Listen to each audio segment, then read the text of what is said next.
Hello everyone, and welcome to our first session on social entrepreneurship and sustainability. Think for a moment. When we hear the word entrepreneurship, most of us imagine profit-driven businesses, innovative startups, and market success stories. But what happens when the gaps we are trying to fill are not just market gaps but human gaps like access to education, healthcare, clean energy, or livelihood opportunities? That's where social entrepreneurship steps in. It combines the creativity of businesses with the heart of social change. In this session, we are going to explore what this really means and understand how social entrepreneurship don't just solve problems but transform entire systems. So let's get started on this journey together. Unlike traditional entrepreneurs, social entrepreneurs step into this vacuum with a unique combination: the innovative spirit of the business and the compassion of social work. Their main goal is not personal wealth, but the creation of lasting social value. Let's take an Indian example. In many rural parts of our country, the lack of reliable electricity is the major obstacle of development. Selco India, founded by Harish Hande, tackled this problem by designing affordable, decentralized solar energy systems. What made Selco special was its focus on marginalized households, people who were often ignored by traditional electricity boards or commercial providers. Selco also developed innovative financing mechanisms, allowing poor families to pay in small installments. This model not only lit up homes but also empowered communities, showing how entrepreneurship can address critical development gaps.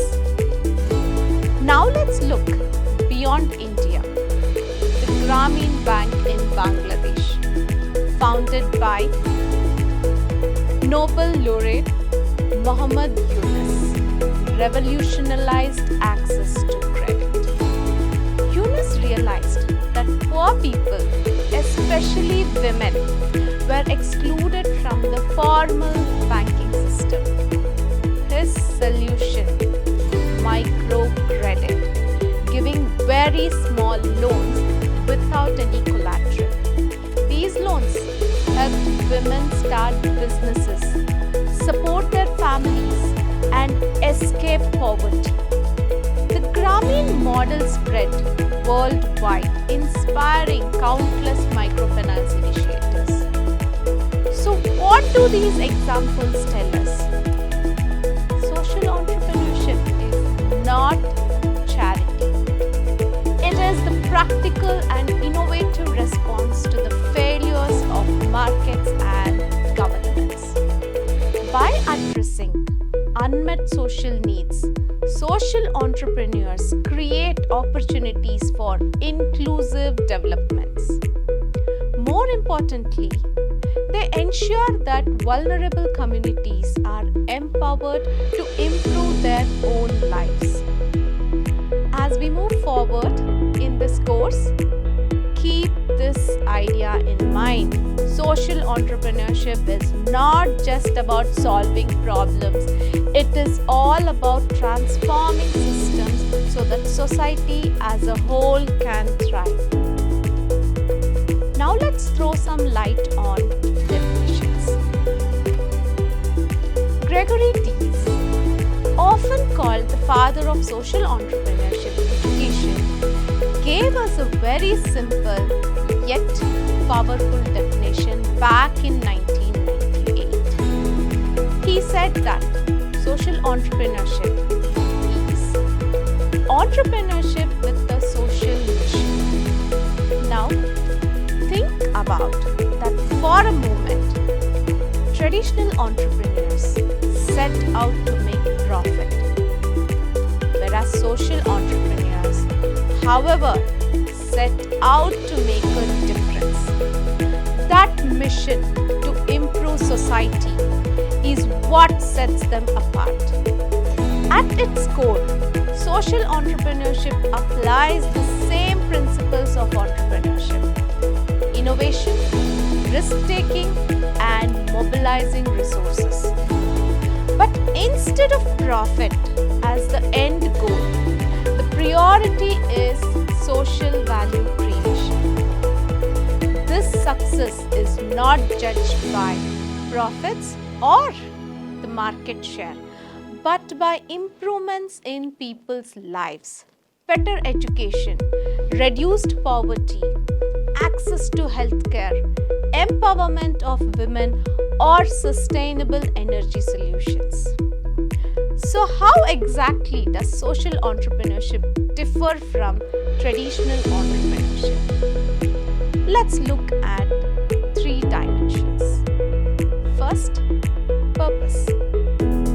Traditional entrepreneurs pursue profit maximization, whereas social entrepreneurs pursue social impact. Any profit generated is often reinvested into this mission. Secondly, innovation. In traditional businesses, innovation focuses on efficiency, competitiveness, and customer satisfaction. In social entrepreneurship, innovation is about inclusion, empowerment, and accessibility, ensuring even the most marginalized communities can benefit. And the third, impact measurement. Businesses look at profit margins, return on investment, or market share. Social enterprises measure impact very differently. How many people were lifted out of poverty, or how many gained access to education or even healthcare? How many communities were empowered? Let me give you a simple, relatable example. A traditional dairy company's primary goal would be to maximize profit, optimize its supply chain, and capture market share. But the Amul cooperative, established in Gujarat, had a very different mission. It was created to empower farmers.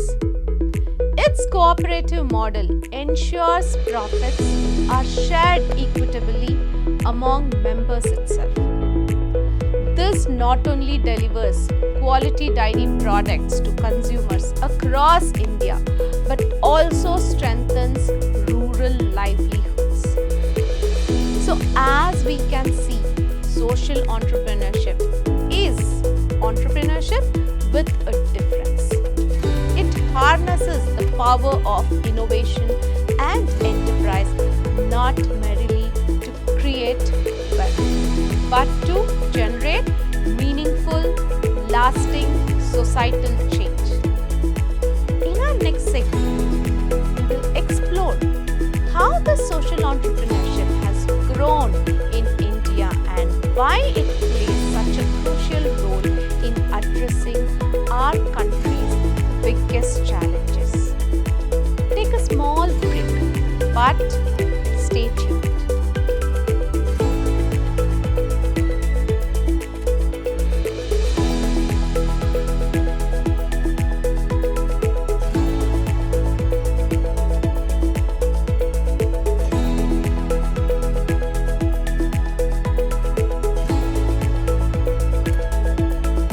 Welcome back, dear friends. In the previous session, we explored what social entrepreneurship traditional entrepreneurship. But now let's go a step further. Where did this idea actually come from? While the term social entrepreneurship gained recognition only in the late 20th century, its roots go much deeper in history. Communities around the world have always created collective initiatives, cooperatives, and innovative systems to address needs that governments or markets could not fulfill. Starting with cooperative movements. One of the earliest and most influential examples comes from the mid-19th century in Europe.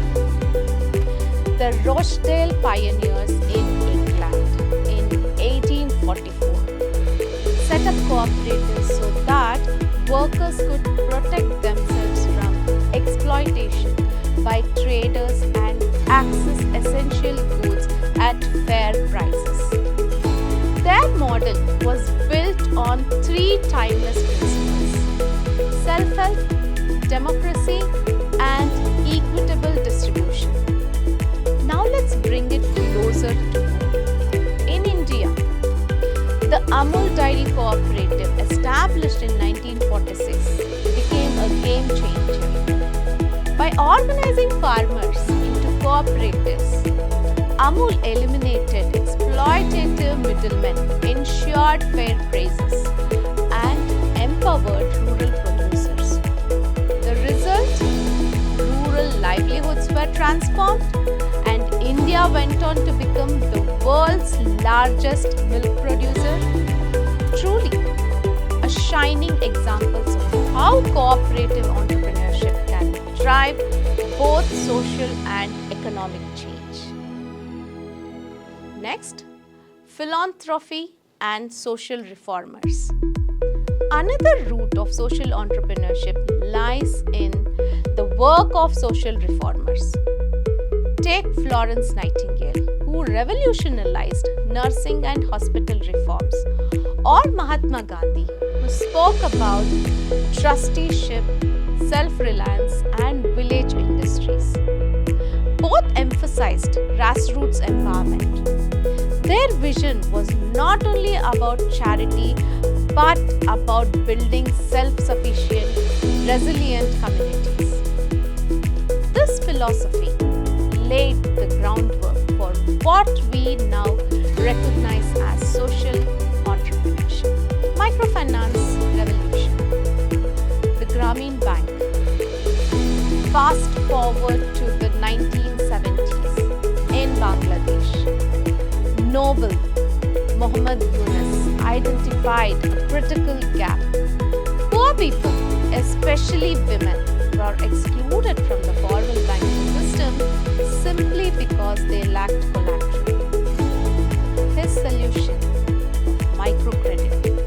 Tiny loans without collateral that allowed people to start small businesses, send their children to school, or invest in livelihoods. This was the birth of Grameen Bank in 1976. Its success lifted millions out of poverty and sparked the global microfinance movement. To this day, it remains one of the most powerful examples of social entrepreneurship in action. Next, evolution into a recognized field. By 1980s, social entrepreneurship had started to gain global recognition. Institutions such as Ashoka, Innovators for the Public, founded by Bill Dryanton, began formally identifying, funding, and supporting social entrepreneurs. This marked a turning point.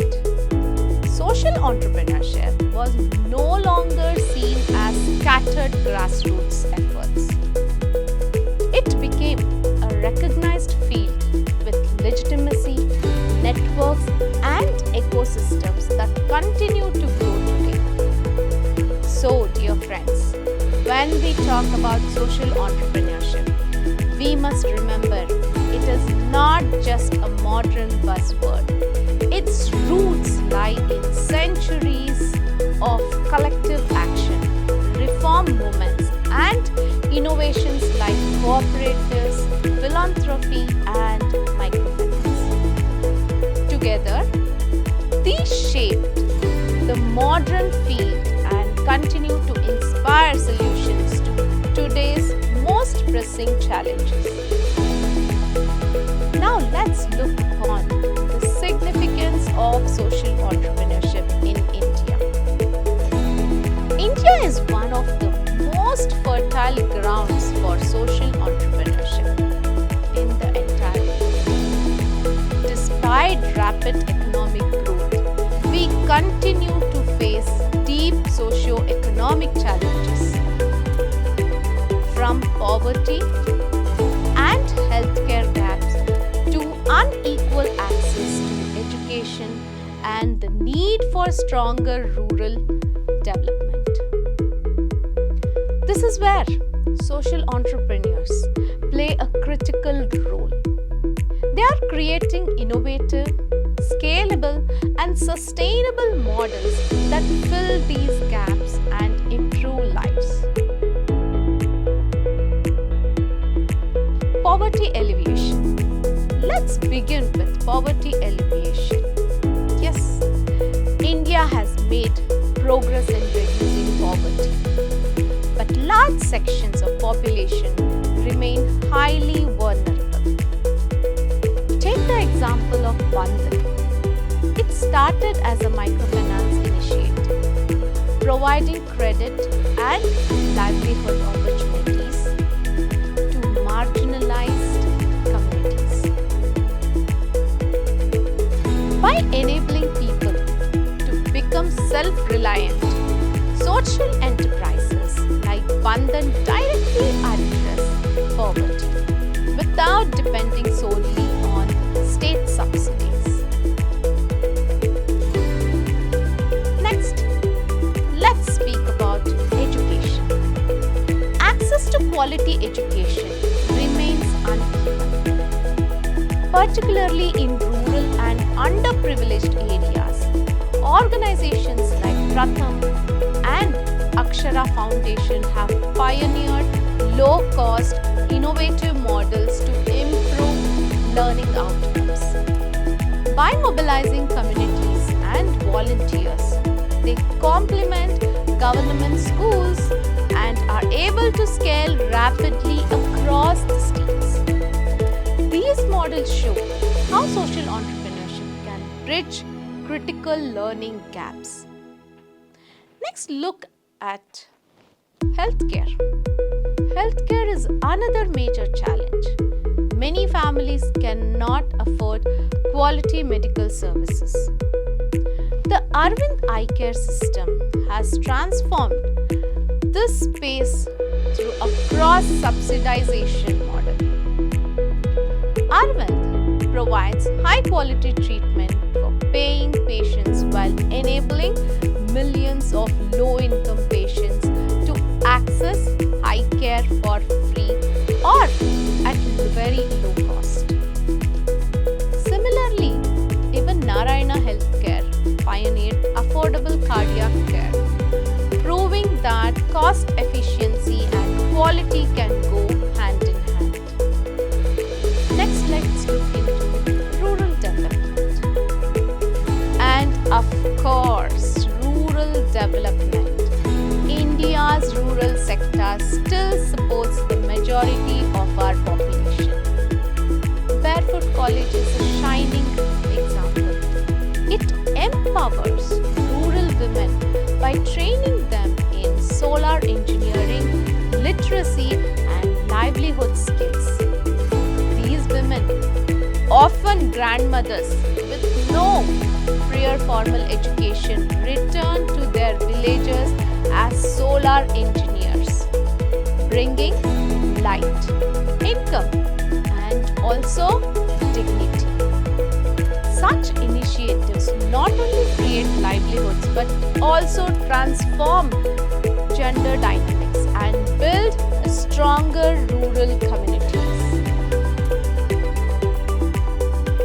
entrepreneurship aligns with national missions like Digital India, Skill India, and Startup India. By combining innovation with compassion, social entrepreneurs are helping India bridge development divides and move closer to achieving its sustainable development goals. Now let's look upon the models of social entrepreneurship. As we have discussed, social entrepreneurship does not follow a one-size-fits-all structure. Instead, organizations adapt to the context, resources, and the type of social problems they address.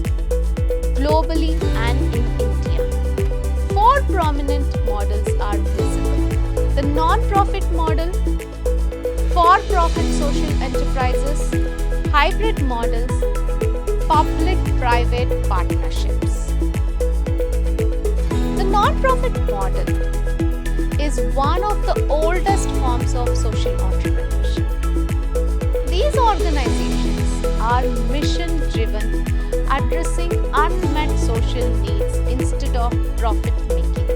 Unlike traditional NGOs, they emphasize innovation, efficiency, and measurable outcomes. Let's speak on their strengths.